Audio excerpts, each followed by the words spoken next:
dernière fois, c'était pas simple pour les aventuriers. Et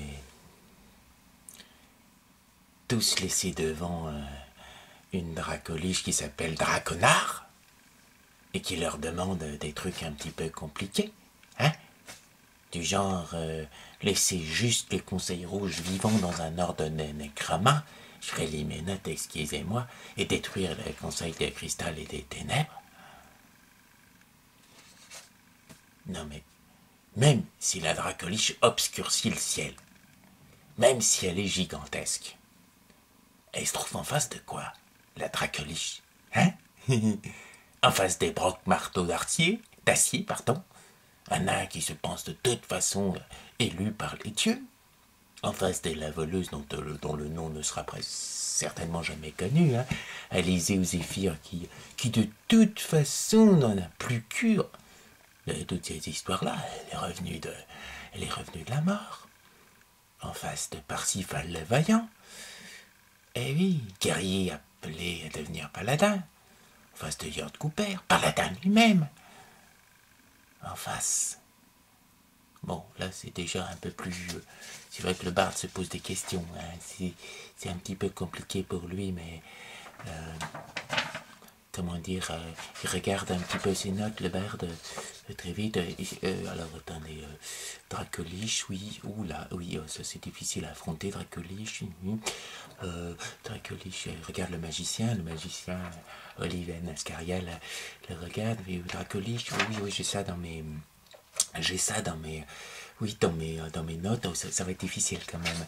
Le barde et le magicien se consultent un petit peu derrière tout le groupe, pendant que le guerrier se rapproche de la dracoliche et lui fait les yeux dans la griffe, qui était grand, une dracoliche.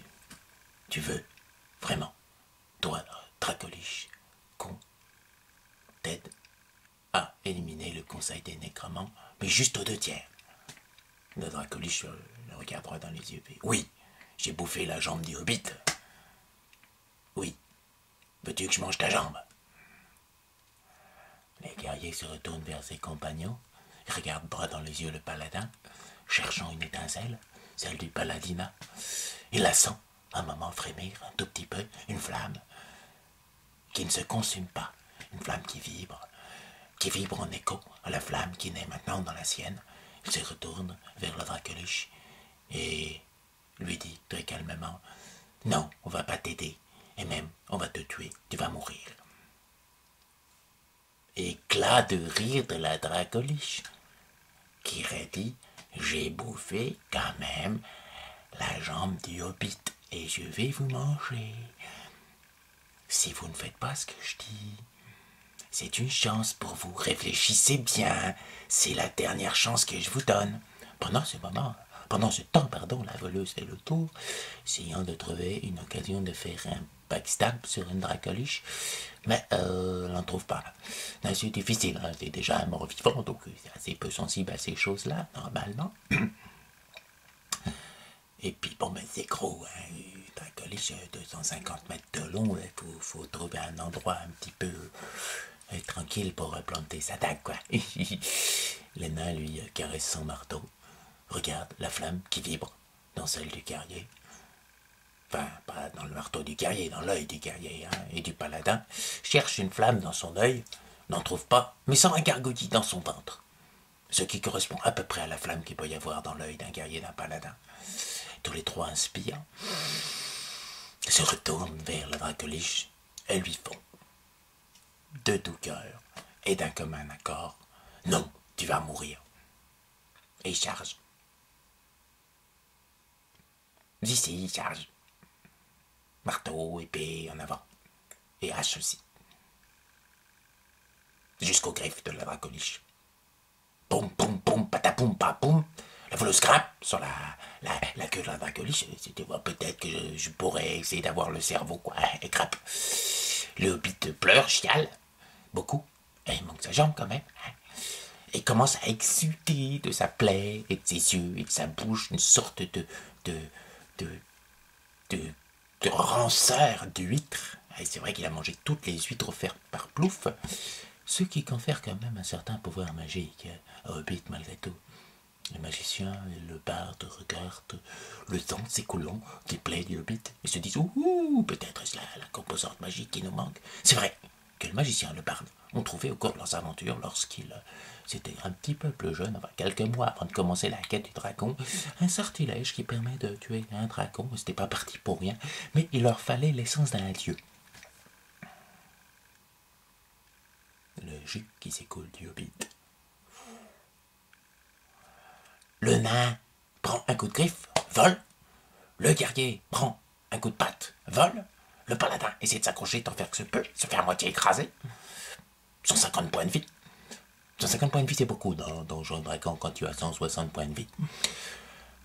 Oui, c'est beaucoup, ça t'en laisse que 10. Et au prochain coup, ça te laisse un petit peu mort. La dracoliche souffle. Une sorte de souffle nécromantique qui paralyse malheureusement le pauvre nain, qui normalement est résistant à ces choses-là, mais pas de bol. Dans Donjon Dragon, il y a des choses qui s'appellent faire un jet de dés. Le guerrier hurle de tous ses poumons, après s'être fait mal sur le rocher, 72 points de vie, et il recharge sur la dracoliche. La voleuse continue à grimper. Le magicien et le barde jouent à père, papier, ciseaux pour savoir qui va lancer le sort, parce qu'il y a des conséquences quand même.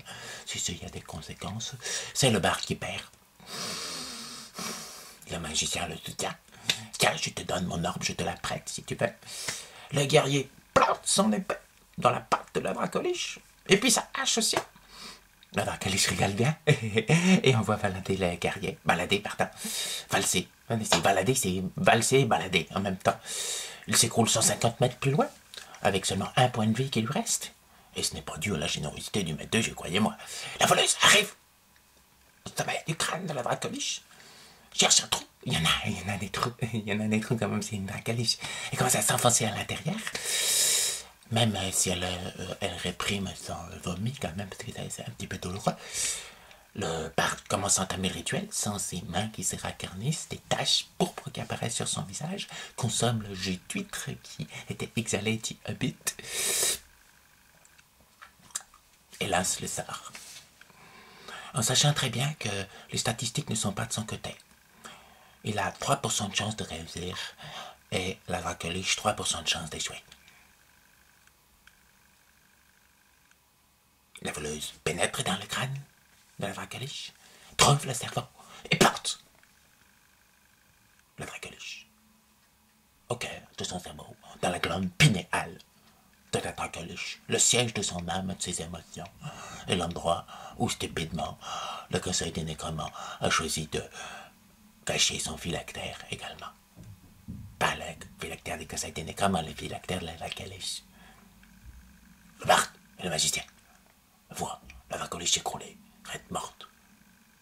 Oh, le sort aurait-il réussi?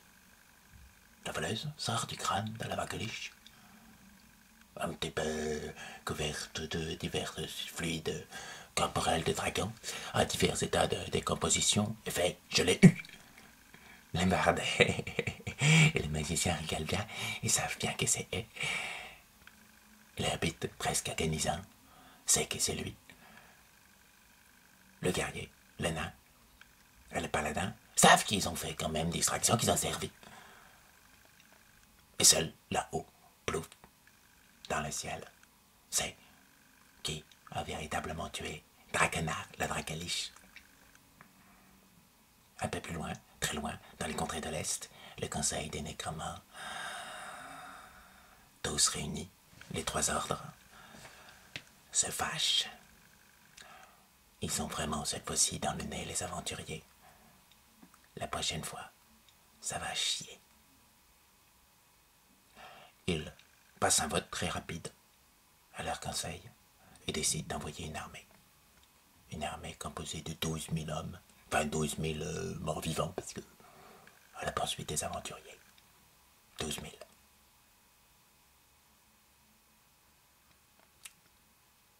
La suite la prochaine fois. Oui, bah, c'est ça aussi dans Donjon Dragon. Comment dire, c'est pas toujours comique les combats. On peut pas. Et puis, ben, on a la chance de pouvoir quand même faire des trucs hollywoodiens en Technicolor. Ça gêne pas, 12 000 morts vivants. Non, surtout quand les aventuriers ont été bénis par un dieu. Cela dit, ça peut quand même être un petit peu mortel.